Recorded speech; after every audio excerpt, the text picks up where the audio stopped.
Sonnerie du téléphone. Plus tard, je vous dis. Je m'appelle Pierre Florac, je suis metteur en scène et je viens de Paris. Je suis Eleonora Rodigari, je suis éclairagiste et scénographe italienne et je vis à Milano. Et quand l'Académie a proposé cette pièce, j'ai demandé à Pierre s'il avait envie de participer avec moi.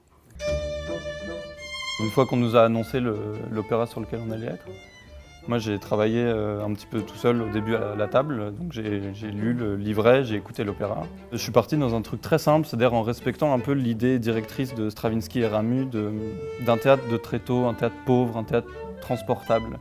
Parce qu'ils avaient imaginé ça pour que ça puisse tenir sur une charrette, pour pouvoir partir en tournée avec, donc avec aucun moyen, très peu d'instrumentistes. Après, Eleonora a étoffé tout ça. Oui, on a cherché des jouets, beaucoup avec la lumière. Donc mon travail de lumière, c'est chercher des géométries, des carrés, une scénographie de village, des portes avec des découpes qui vont créer un effet aussi avec la percussion, avec la fermeture des portes. Une autre porte s'est fermée. Et une encore.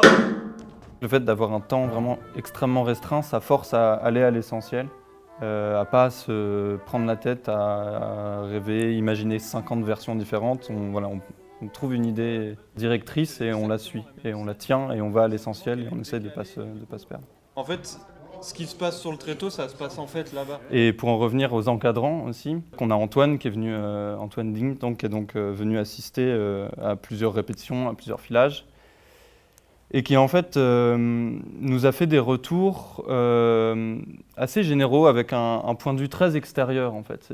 Et il a eu l'intelligence de ne pas vouloir nous imposer des changements, mais simplement de nous dire, voilà, de mon expérience, de mon point de vue, là vous partez dans un truc qui ne va pas, ou là c'est une connerie, là c'est une fausse bonne idée, ça par contre gardez-le. Et donc en fait c'était vraiment une sorte de regard qui était éphémère, ponctuel, mais qui recentrait de par son expérience en fait. En fait il nous a, je pense, évité aussi de tomber dans des erreurs que lui du coup a vues dès le départ, quoi.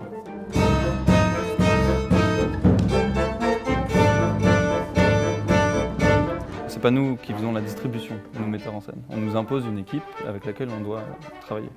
Ça nous apprend aussi à adapter notre méthode de travail avec des gens avec qui on n'a pas tout de suite une affinité antérieure. Et donc en fait, on doit apprendre à créer le lien très vite. Et je crois que je ne me suis jamais senti aussi bien dans une équipe. C'est-à-dire vraiment, on a construit une équipe en une semaine entre la technique, la mise en scène, le plateau, les musiciens, où c'est hyper simple, ça s'envoie, ça s'entremêle, chacun s'occupe, chacun sait ce qu'il fait et on a tous hyper confiance les uns envers les autres. Et donc je crois que ça apprend ça aussi.